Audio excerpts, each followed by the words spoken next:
तारीख के एतबार से मुसव्वरी निहायत ही आला मुकाम रखती है। ये न सिर्फ सकाफती, समाजी और मजहबी हालात की अक्कासी करती है, बल्कि इससे माशी उतार चढ़ाव के असरात का भी बखूबी अंदाजा लगाया जा सकता है।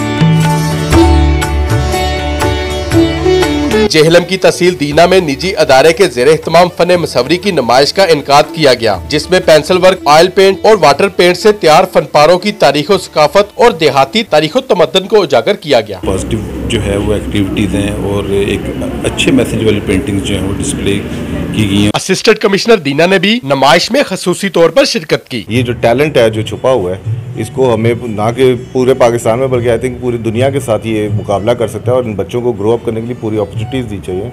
दूसरी जानब नुमाइश को देखने के लिए फन के दिल दादा खवातीनों हजरात ने कसीर तादाद में शिरकत की और पेंटिंग में खासी दिलचस्पी जाहिर की। Mirza Kafeel Bey Kaifi, voice of Jhelum, Dina.